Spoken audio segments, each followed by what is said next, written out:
All right, tonight we have a great group. Look at this. Look at the audience. This is incredible. We have, of course, you know, Jim Coogan. He's been around here so long. You found the history. And Jack Sheedy, and Jack, his partner, and they've been participating in historical programs throughout the Cape for so many years, and we know it's going to be very exciting. I don't really need to say much more about them because you know of them. You wouldn't be here if you didn't know how important and what kind of investment they have made to this community in terms of the history of Cape Cod. So with no further delay, Jim and Jack, and remember, desserts after the program. We'll also have questions and answers, okay?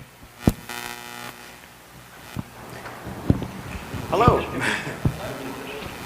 We should test our voices. I can hear it. I think it's pretty good. Hello? And we're not buzzing at each other. I'm going to get a little distance from here. Yeah, we've been... Well, thank you very much for coming. Boy, what a turnout. I haven't been here for maybe a couple of years now. As Joe said, up until this past spring, I was pretty much a regular as we ran the program for the Barnstable school kids. And this is the first time I've been up on this stage without wearing a three-corner hat and a little pantaloon from the colonial days, so it's a little different. I hadn't realized it until Joe pointed out that there's a thing there from a long time ago that I spoke here. I have spoken here a long time. And Jack and I have worked together putting together history books and stories for over 25 years, I'm guessing. And Jack, you probably read his pieces in the Barnstable Patriot. He's writing for that. He and I did Summerscape for many, many years. This again was a year that I took a year off, a sabbatical, I suppose I would say. But we always enjoy talking about the Cape. And when you try to put together the Cape's greatest stories, it's like trying to, so who is the best baseball player of all time, and how do you do it? You're going to get arguments, oh, this was better, that was better. And Joe kind of stole my thunder because the first story, the greatest story, one of the greatest ones I was going to tell you is about this building. But you know pretty much the history here. But this really was where really the first act of treason in the colony took place with the closing of the Court of Common Pleas in September 1774. And the whole revolutionary period is an interesting one. I gave a talk 2 weeks ago in Harwich, and I had to do a little extra research on the Cape and the Revolution. And I was amazed, really, to see, when we read about the people who signed the Declaration and all that, and they pledged their lives, their fortunes, and their sacred honor. Well, a lot of local people here who were just farmers and fishermen did the same thing. And you can go into any of the records, and I know Jack will talk about where we get some of our material, but when you go to some of the town records, the original sources, you have to be impressed with people who really did go far beyond to create this country. And I know when I walk into one of the cemeteries, particularly the ancient ones on mostly the north side, and I see the Revolutionary War grave marker, I stop and pause, and I think, thank you, because of what you did, I'm able to live as a free man.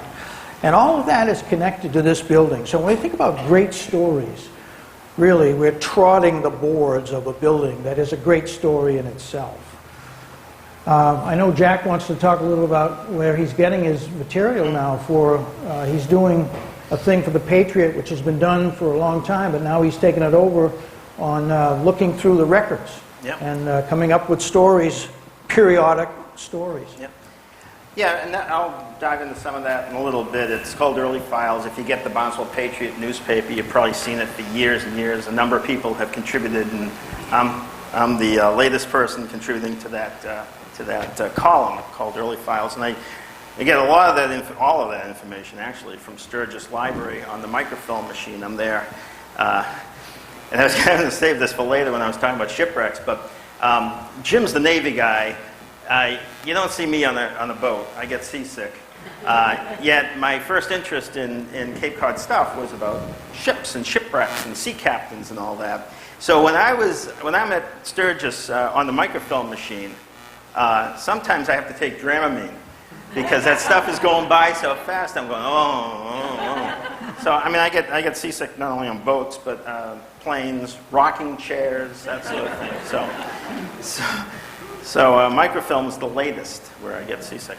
But I just want to talk quickly. Actually, when Jim was on sabbatical this past winter/spring, I gave a few talks, maybe 4 talks. I went solo and gave some talks. And how I began the talk was I said, we've got 10,000 years of Cape Cod history to get through in the next 45 minutes, so let's get going. And we'd dive right in. And it sort of, that comment goes to the first chapter of our book, our latest book, which I'm going to hold up for everyone to see, Cape Cod Collected, which is a collection of what we think are some of the greatest stories from the Cape Cod Peninsula. Many of them which we've wrote years ago and which we re-edited and streamlined and put into this collection. But the first chapter covers those 10,000 years real quickly in 10 pages. And I'm going to try to cover it in about 3.5 minutes. The Cape was formed, if you're not aware, by a glacier about 10 to 20,000 years ago. And it's kind of hard to imagine a glacier, piece of ice, half a mile to a mile high, scraping along northern New England, taking all this stuff down here, receding like a bulldozer, and leaving all this rubble and debris here. And over the many centuries, millennia, wave action and wind action has created the arm of Cape Cod. It's kind of hard to imagine that, though. The Native Americans arrived here between 5,000 and 7,000 years ago. The sea levels rose, the ice melted, and the canal wasn't here, of course, and they came right across. And they arrived with their own ideas of how Cape Cod came into being. They had the idea that a great spirit created the land and the sky and the sea, and that other characters like Moshop created things like Nantucket and Martha's Vineyard with sand that he knocked out of his moccasins, and that the fogs of the Cape were created by the smoke from his pipe. Now, actually, that makes more sense than a glacier, a half a mile to a mile high when you think about it. I kind of go on the side of the Native Americans and their great spirit. So now we're going to jump forward a bit to about 1,000 years ago. It's believed that Vikings arrived here first, first of the Europeans to arrive here. We don't know if this is true. There are a number of street names on both sides of the Bass River that point to Vikings and Norsemen and Freitas and Leif Erikson and all that. So we don't know if that's true. But certainly Basque fishermen and other fishermen from Europe were coming across the ocean and fishing the rich fishing banks off the coast here. But they weren't telling anybody back there in Europe because they didn't want others to come and fish out their fishing banks. Which of course leads to the 17th century and the arrival of Gosnold, who named Cape Cod for the codfish that he found here, and Champlain, who arrived here and pretty much ticked off all the Indians with a couple of different episodes in, 1603 and 1606? Right in that time frame, yeah. And then, of course, the Pilgrims arrived here first before sailing across to Plymouth a month later to settle. And that sets us up for the stories that... Well, you've done the first 1,000 years, or 2,000, 8,000, I'm not sure. We've only got 400 years That's a long time. I'm Yeah. not sure where to pick up here. Well, I like the sea captain stories, and I like unusual characters. And one shipwreck that really I did some research on, and it really struck me. It happened in the winter of 1857, and a vessel was bound from India to the port of Boston. In a great snowstorm in December, she was driven up on the beach in the Nauset Beach region. The name of the ship was the Orissa. She was a 4-master or 3-master, good-sized vessel. And the rescuers who came down from East Orleans were able to take out I think 7 or 8 of the crew, and about 6 or 7 of them drowned. Now, the snow was so deep that they had to put, literally, plow it away so that they could get from the shipwreck to one of the closest houses. And that happened to be the house owned by a fellow by the name of Dean Linnell. And he was one of the rescuers. And the captain was a Sears family member. I thought at the time I began the first research on it was Joshua Sears, because he had been the captain of the Orissa in the 1850s. I found later that it was his cousin, Cyrus Sears from Yarmouth, who was in charge of the vessel. The only reason I mention that is the first book we wrote, I had Joshua Sears as the captain, and I found later that it was Cyrus, and we had to go do a reprint on that to make sure it was correct. The interesting thing was that when Cyrus Sears and the survivors got into Dean Linnell's house, they heard a little baby crying. And the captain said, "Who's that over there?" And Dean said, "Well, that's my daughter. She's 7 days old. We haven't named her yet." So the captain went in and he said, "That's a fine baby. I think you should name her Orissa after my ship." And she became Orissa Sears Linnell.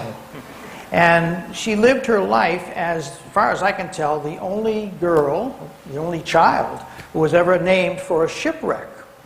And the interesting thing, too, is that after that ship was finally began to break down and fall apart, some salvagers went by, and they were able to salvage portion of the deck house, and they dragged it up to what was then a small church in South Orleans, and that church today is the Church of the Holy Spirit, and that deck house, part of it, is still built into part of the church.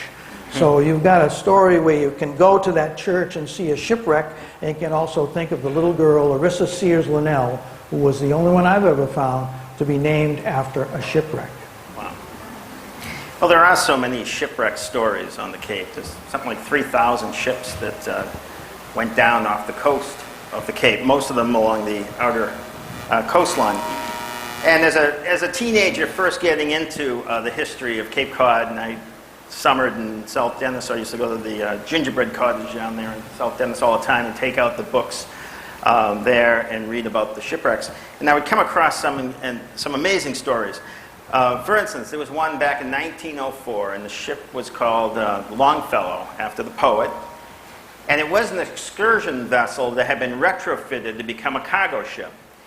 Well, in September of 1904, it was coming up the outside of the Cape, and it was carrying a cargo of dynamite, of all things. And it ran into a storm. And the ship began to take on water, and the crew said, we got to get off this ship. This thing's full of dynamite. Once if it explodes, we're dead. So they got off the boat. They got off the ship into boats, and they were able to get ashore. Well, the entire crew was saved, but the ship sank. And life went on down on the lower Cape. Nobody thought anything of it. Another shipwreck, big deal. Until 2 months later, when another storm visited Cape Cod, and must have whipped the ocean into a frenzy, and it caused the ship, which is now on the bottom of the ocean, to slam on the ocean's bottom, and a huge explosion was felt on the lower Cape. 2 explosions, actually. And at first they thought it was an earthquake. And I thought, how true could this story be? And I did look it up in the newspapers, and in fact, the ship did explode. The dynamite that was in the hold of the ship finally decided this is the time, and boom. And pieces of the ship washed up over the weeks that followed, along with a bunch of dead fish, and they were able to determine that it was the Longfellow. 2 months later, it exploded under the water. So strange stories like that you come across. You kind of got me started on shipwrecks here. I know. 1921, the U.S. submarine S-19 was up in Portsmouth, New Hampshire. And down in New London, the Admiral of the North Atlantic Fleet sent a message up to Portsmouth and said, to the young lieutenant who was in charge of the S-19. He said, I want you to bring that vessel down to New London. So the lieutenant said, well, fine, Admiral. I'm figuring you're going to want me to go through the new Cape Cod Canal. And the Admiral said, now wait a minute. You got to pay a toll to go through that canal, and it could cost us more than $30 to go through there. I want you to go around the outside of Cape Cod. So the lieutenant said, well, listen, sir, you know, these boats are not really sea boats, you know, they're not really meant for going out. The Admiral said, never mind, we're not paying the $30 to go through the canal. Take it around. So the young lieutenant took the S-19, they left Portsmouth, New Hampshire. They started heading down, they came across Massachusetts Bay and got on the backside of Cape Cod. And wouldn't you know, they had an onshore wind that drove that submarine right to the entrance of Nauset Harbor, hard aground on a sandbar. The rescuers went out. It actually was quite a dangerous blow coming in off the water, and one of the rescuers from the Coast Guard station at Orleans and Eastham there was actually tipped over. The men weren't lost, but they got a pretty cold washing because it was in the spring and the water was cold. They eventually got the Navy men off, and then they had a situation where they had a submarine stuck on the sandbar at Nauset Harbor. What were they going to do? So the Navy set up a little camp in Eastham, and they brought down all these engineers, and they began to sit around the table with all kinds of plotting boards and everything else, and they decided they would bring some big ocean-going tugs to try to pull this thing off. They brought 3 of them down, pulled that thing, pulled it, wouldn't budge, nothing. They started thinking, maybe we could dig a channel, but then one of the fellows said, no, that'll never work.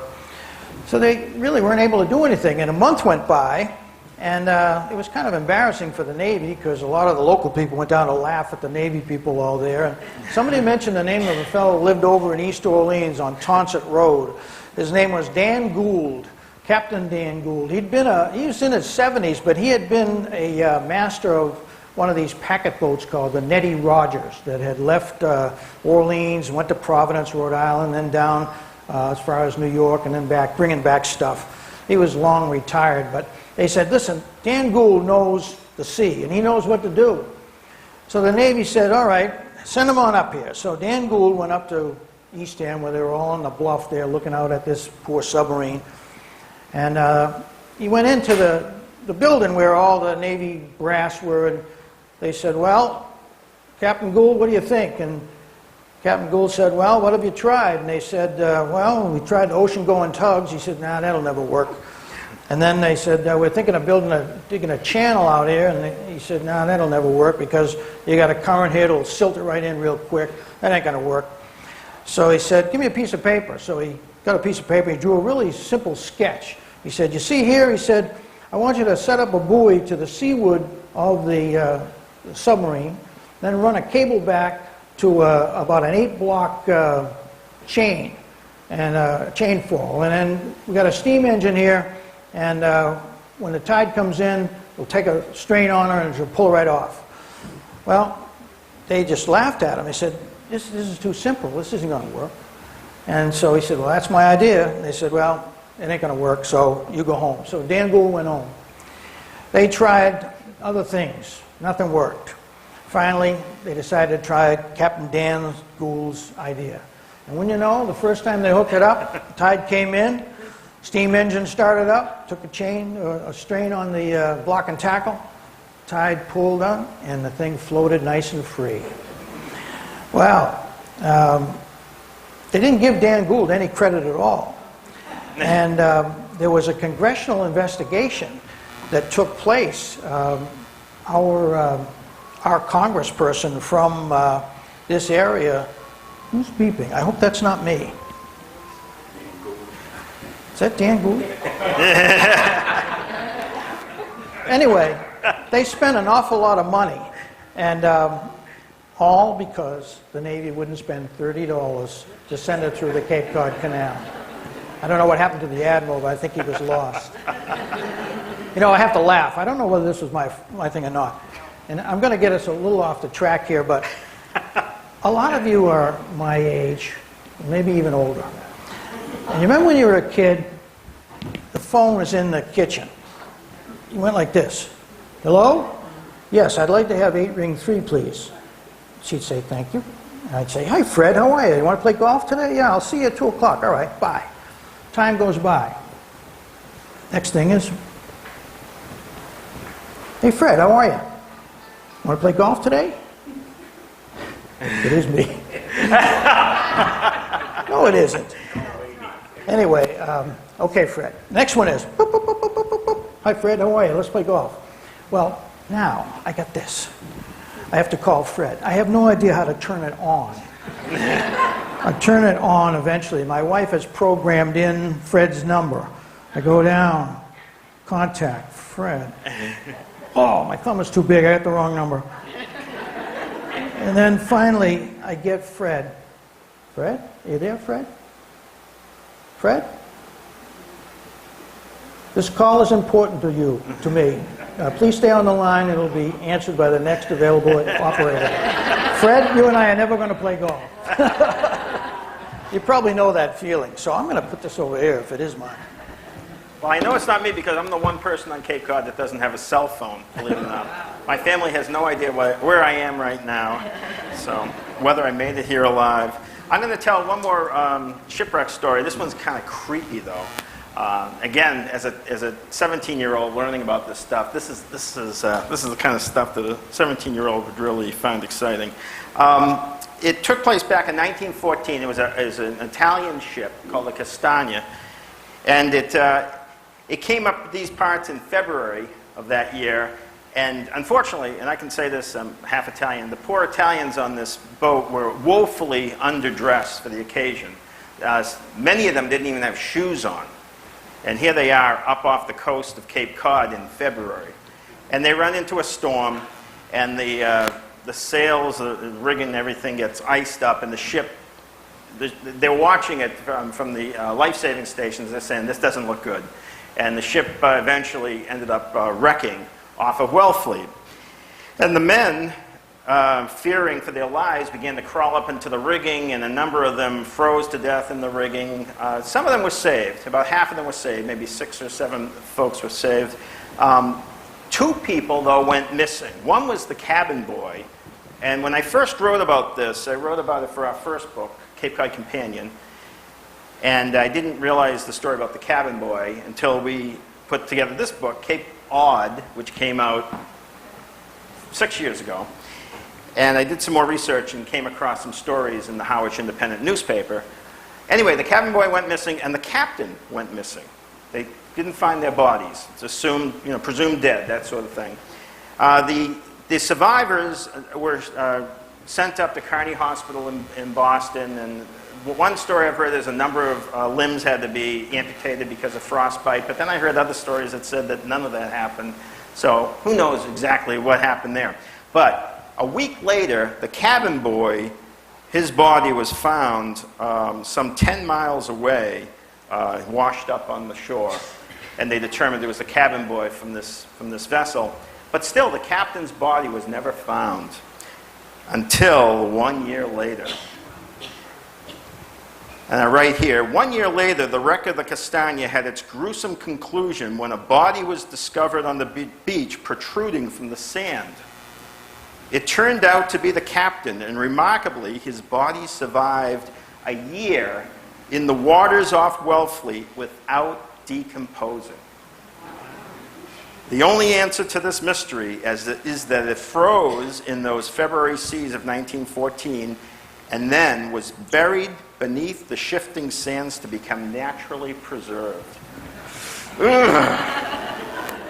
Creepy stories. All right, I think we should move off of shipwrecks. Yeah, I've got a Provincetown story, and they always make you smile. And it's not about Cher or Hillary either. Are you drinking you're drinking my water. Provincetown could be a book in itself, and I guess books have been written about Provincetown. I always tell a story about some friends of mine that members of the Cape Cod Commission, and every month they have a meeting in a different town. And this friend of mine was on the commission, and they were going to have a dinner up at the Red Inn in Provincetown, and I saw him maybe a month after that meeting. I said, how'd it go up there? And he said, oh, it's good. He said, it was real interesting. He said, I was down on Commercial Street, he said, walking around, and he said, I saw a fellow, he was wearing a tie. I said, boy, that is unusual, pretty formal. He said, no, but that was all he was wearing. Provincetown is an interesting place in many ways. I'm going back to the time of beginning of the 20th century when the Bohemians from Greenwich Village came to Provincetown in the East End. 1914, 15, and 16, you found a lot of the people who were very creative, writers, poets, coming into Provincetown. At the time, the town was predominantly a Portuguese fishing community, so you can imagine the clash of culture of the Greenwich Village group coming in for the summer. You had John Reed, who eventually got involved in the Bolshevik Revolution over in Russia. You had Susan Glaspell, who was also a very prominent writer. Edna St. Millay, Vincent Millay was another one out there, and Eugene O'Neill. And the O'Neill stories are really interesting because he was really unknown when he came to Provincetown in 1915. And like all of them, they were very creative and a little bit progressive, I guess you'd say, for the Provincetown community. And one of the things that O'Neill wanted to do was immediately go to the Provincetown Library. And he wanted to read the New York Times, and he wanted to be able to take out books. Now, the librarian at the time was a gal by the name of Abby Putnam. Now, Abby was, I'd say probably in her late 40s, unmarried, an interesting person in her own right.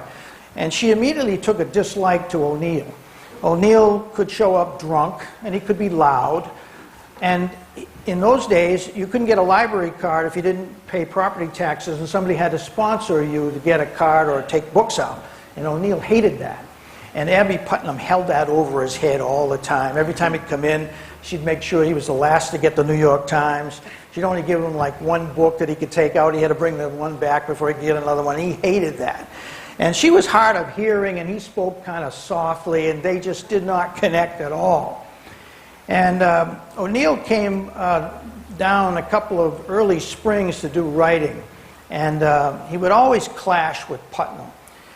He eventually wrote a play that was never produced about a librarian with a homely face that it didn't get produced, but the antagonism between Putnam and O'Neill continued for a couple of years. Well, O'Neill finally won the Pulitzer Prize for a book called, a play called Beyond the Horizon.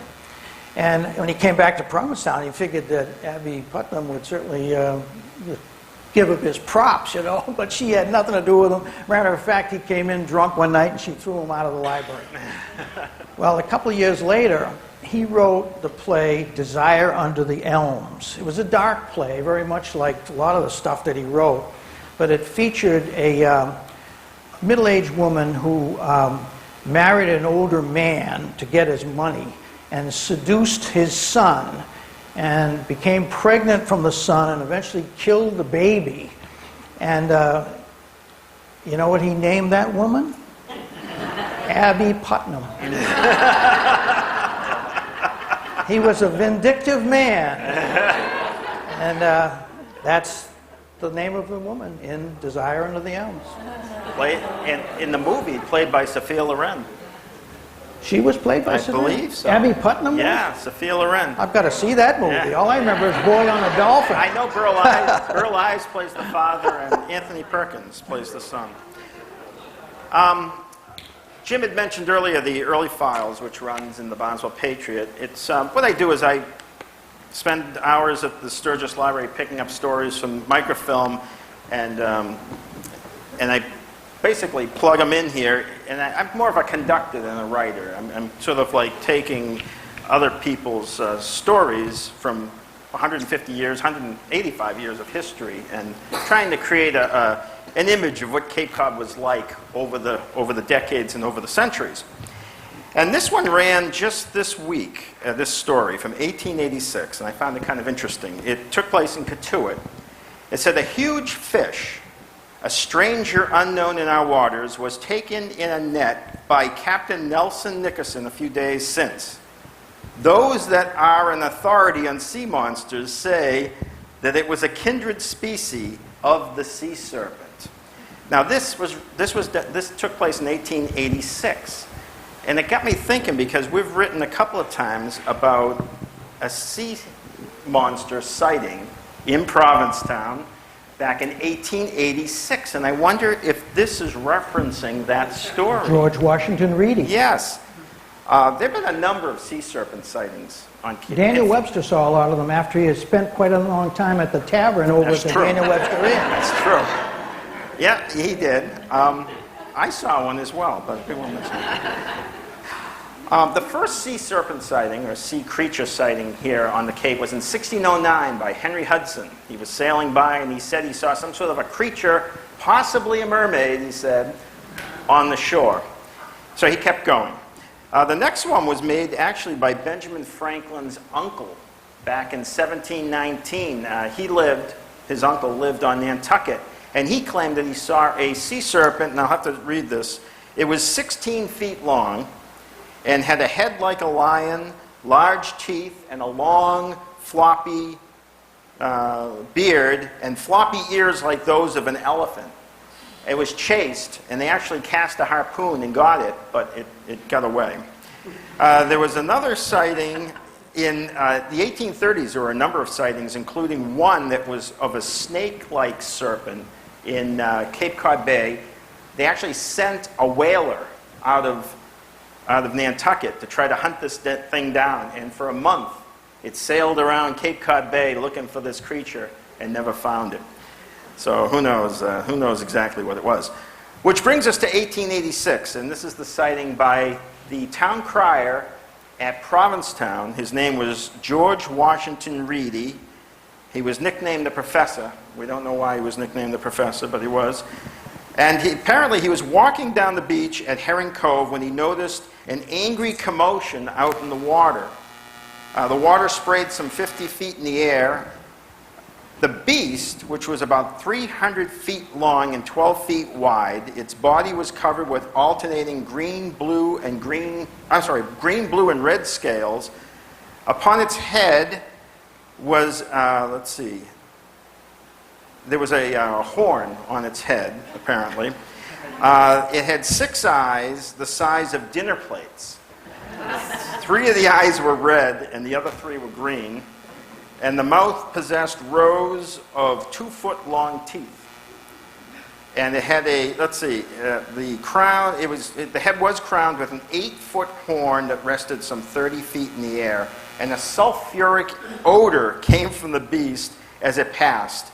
And some inner heat radiated from its scales and burned the bushes as it passed by. It came out of the ocean and it disappeared down a bottomless chasm in some local pond there in Provincetown, according to George Washington Reedy. Now you think that's crazy, but apparently the story was picked up and ran nationwide, right? In newspapers around the country.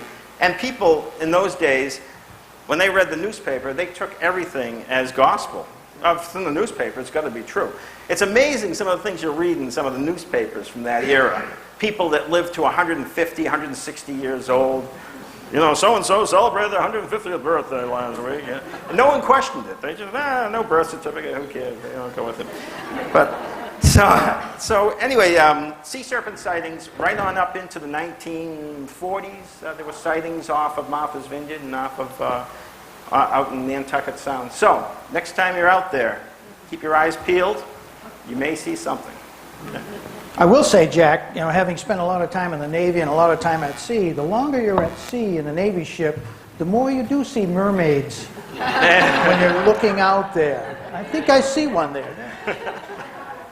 I like to tell a story about, I call it when you have a friend in high places. And it has to do with a West Dennis sea captain by the name of William Garfield.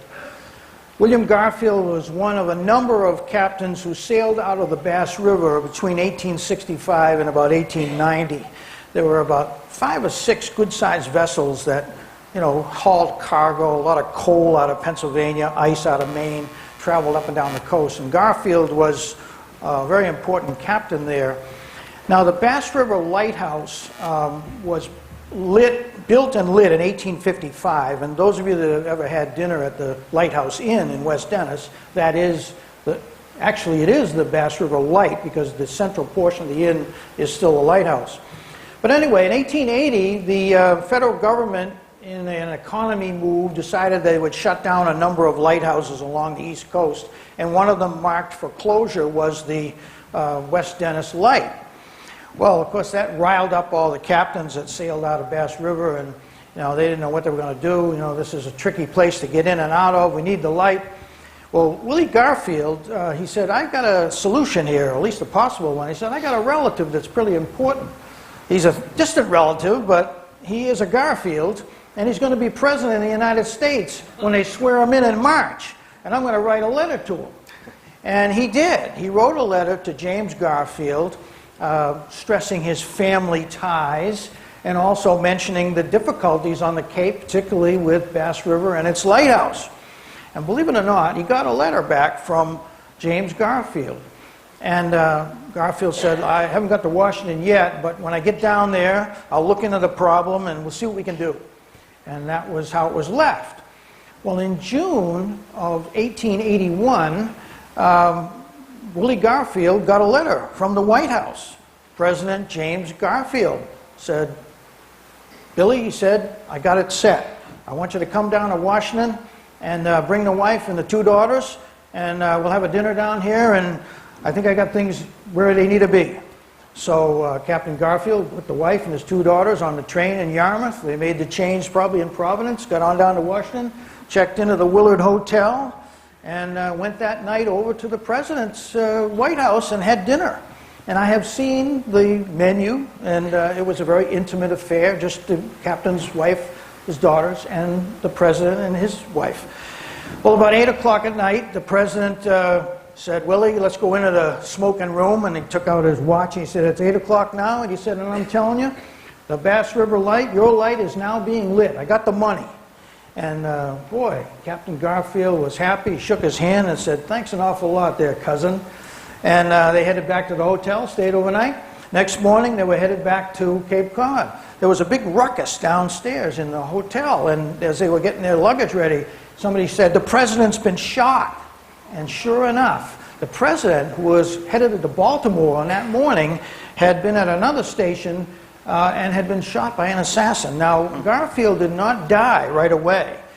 Actually, I've seen some historical material. He would have lived in this day and age because the bullet could have been taken out the way we take them out now. But he got an infection, and he lasted about 3 months, and then he died.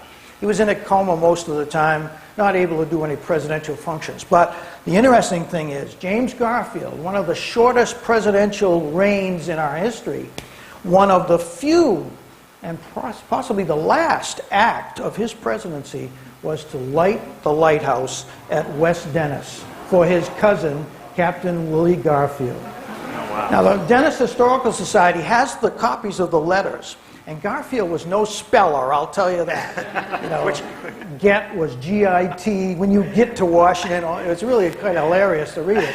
But it's a piece of history that connects us here on the peninsula to the greater, wider world, the presidential politics of Washington in 1881.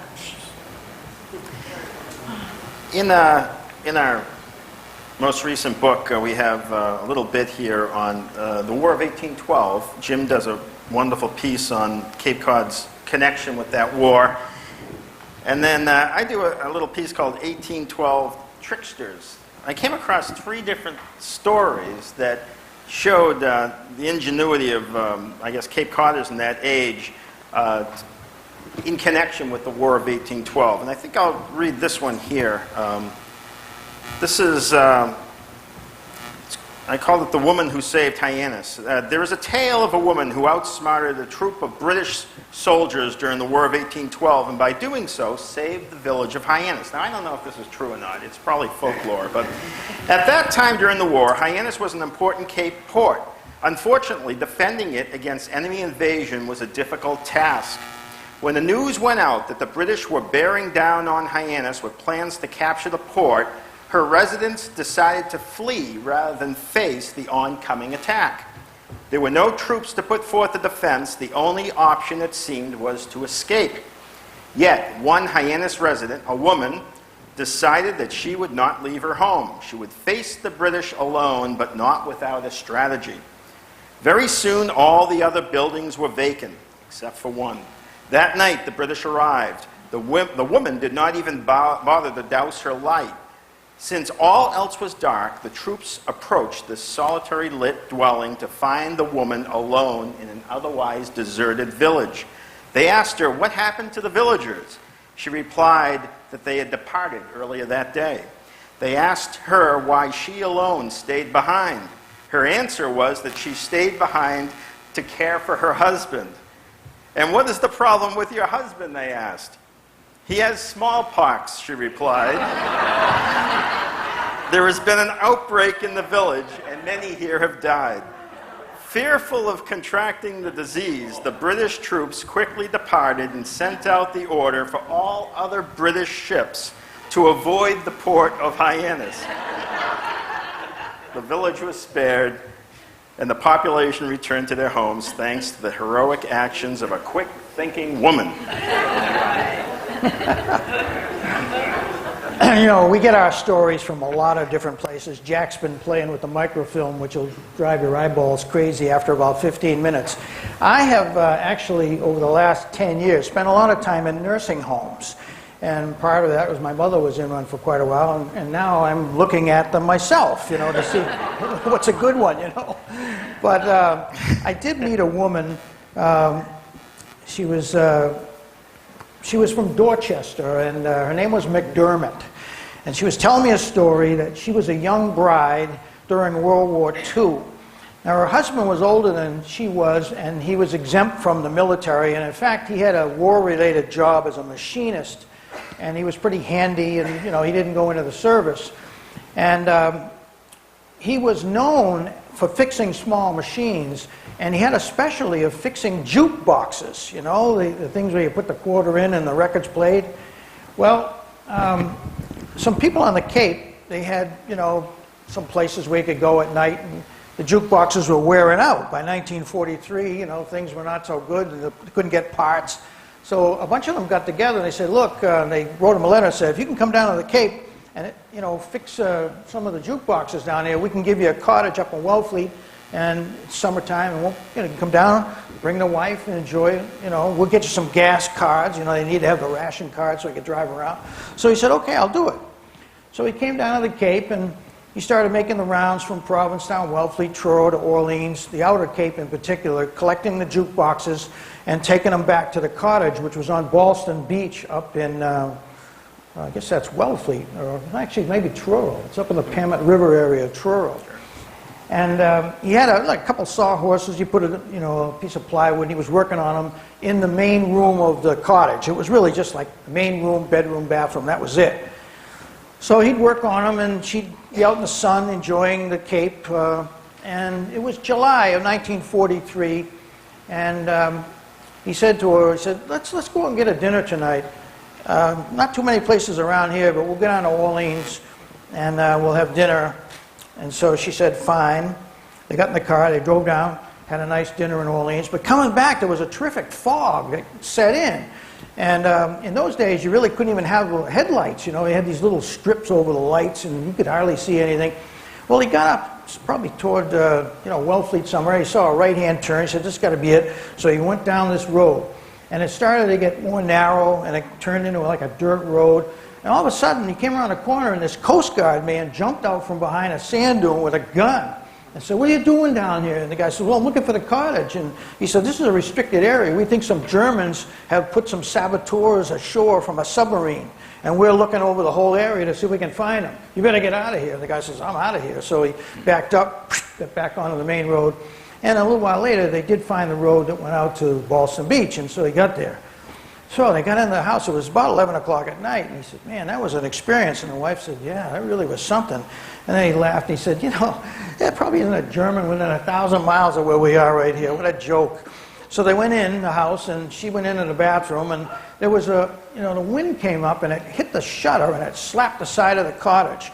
Now, one of the jukeboxes that was on that piece of plywood all of a sudden started to play a tune. So he went over and he took out the little coin box, and there were 3 German coins in there. Now this woman told me this story at the Epic Senior Center in Brewster, and I'm not denying it. And I'm going to tell it until I think it's really true.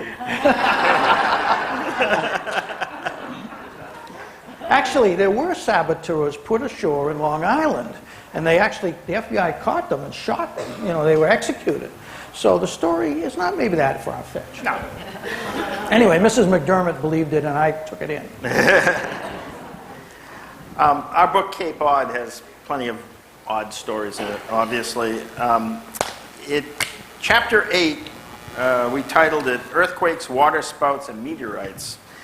And believe it or not, New England, over the last 400 years or so, has experienced about 2,400 earth tremors of some magnitude. 2,400, which seems like a lot when you divide it out. Seems like quite a lot for an area that's not California, let's put it that way. The first one was recorded back in 1638, and it's in Governor William Bradford's journal. It took place, like I say, 1638, June 1st or 2nd. I'm skipping around because his writing, you know, he's got ye and thee and all that. But basically, it came from the north. They felt it from the north, and it came south. So Cape Cod certainly would have felt it. They think the epicenter of this thing was up in either northern New Hampshire or up possibly in southern Canada. And he gives a great description of how the menfolk were basically cowering inside the houses, and the womenfolk were outside trying to get the pots and pans and the clothing off the lines and were falling. And so the women were doing all the work and the men were hiding. It sounds familiar, Jack. Yeah, it does. It does. It certainly does. But I'm going to skip over that part to go to the bit about the waterspouts. Occasionally you do hear about something, you know, little, what do you call them, sand devils or whatever you see down the beach, where they whip up and they kind of kick around the sand for a little bit and then they're gone. But waterspouts back in the 19th century seemed to be visiting the Cape with some regularity. In fact, at the very beginning of the book, in the intro, or the foreword, I say here, this is how I began it. Jim wrote the introduction, I wrote the foreword. But back in 1880, a waterspout formed over Buzzards Bay and eventually struck land at Barlow's Landing in Pocasset, where it did a fair amount of damage with its violent windstorm and hailstones. It was said to have ripped up sod, toppled stone walls, and destroyed a small boat. It was also said to have levitated a cow belonging to a local sea captain, returning it safely to terra firma. How odd. And that's how the book starts, with that little story there. But, for instance, that one actually took place in 1880. There was another one in 1870 that if you read the Cape Cod history books, I think it's in, I'm trying to remember what book it's in, but it's in our book as well here, where it formed right over Barnstable Harbor here, and hit a lumber yard. I'm trying to see whose lumber. Hinckley's lumber yard. Oh, of course, it'd be Hinckley's lumber yard, and scattered and piled lumber in every direction, throwing it far out into the water. It left the shore for the water, crossing the harbor, and finally breaking over the water off Sandy Neck Lighthouse, where it finally petered out. So I mean, right here, right in this backyard, right out there, a waterspout in 1870. Back in, let's see, there was a pair of cyclones, I guess they call them sisters when there's two cyclones, off of Martha's Vineyard, just off of Falmouth back in 1896. 2 waterspouts were noticed, it says here. This is from the Barnstable Patriot, in the direction of Cottage City, which is now Oak Bluffs, about 1 p.m. on the 19th of September. So, these things do happen. I remember my father telling me that he saw something at one of the beaches which looked like, you know, one of those little, I guess they call them sand devils, that kicks up the sand and throws things around for a little bit, and then before you know it, it's gone. just as well. Yeah. The Pilgrims themselves were an interesting group. I recommend a book called The Times of Their Lives.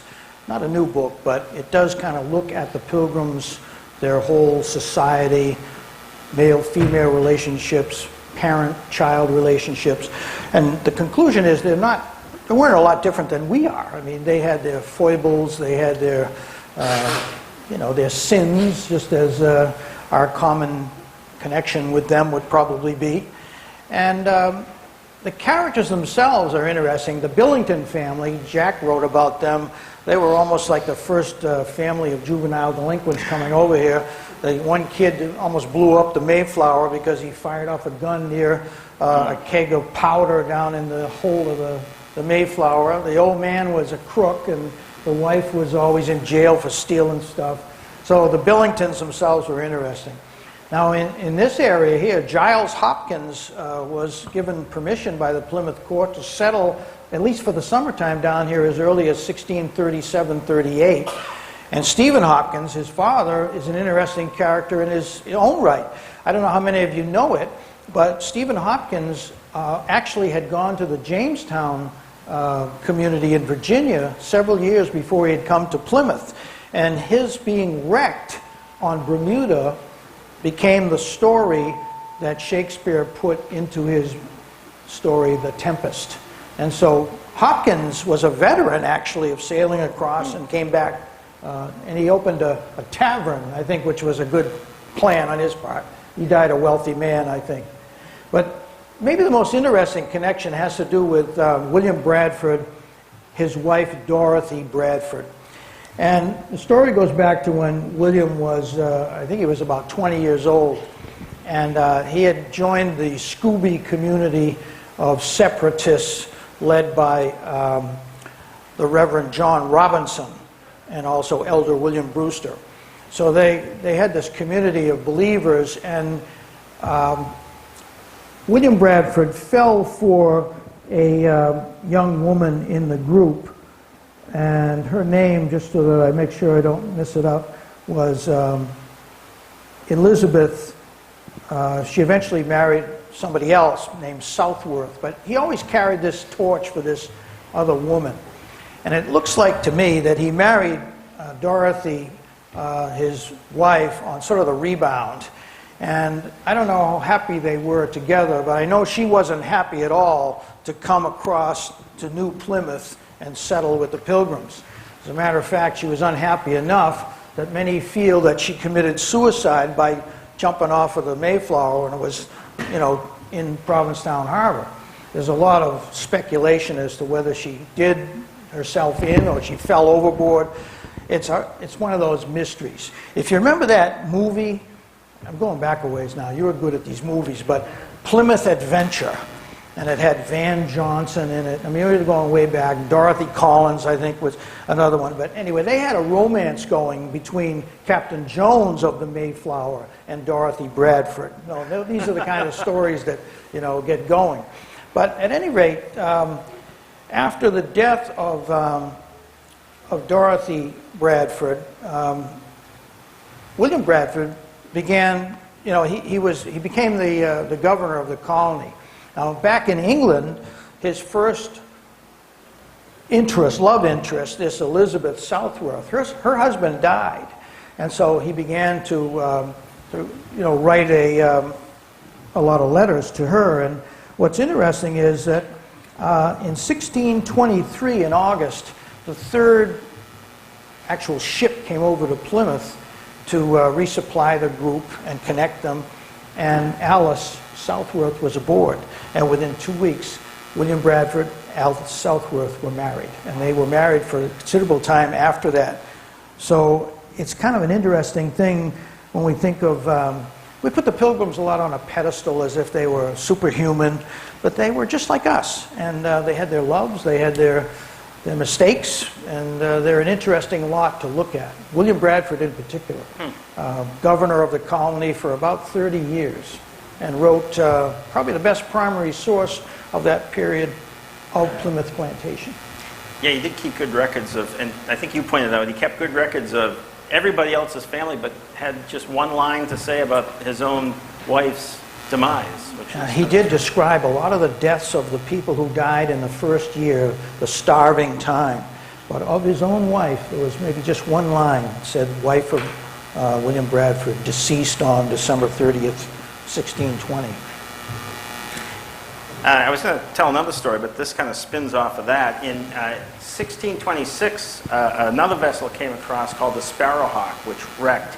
It's considered the first shipwreck, English shipwreck known on this coastline. And there were about 20 to 25 people on board. The ship was much smaller than the Mayflower, if you can imagine that. If you've ever been to Plymouth Plantation and gone on the Mayflower and said, what, 102 people are on this boat with livestock and all that?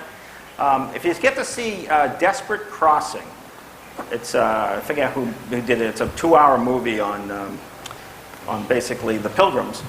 There's a great bit about the crossing. You think, oh, they come across, you know, these folks in their nice black and white outfits, and they're just puking. I mean, they would have been like me. I would have been horrible in that ship. It would have been absolutely horrible. But you can see what they went through, 102 people in that little ship. Anyway, this other ship, the Sparrowhawk, arrived here in 1626 and immediately wrecked. Apparently, they had run out of provisions.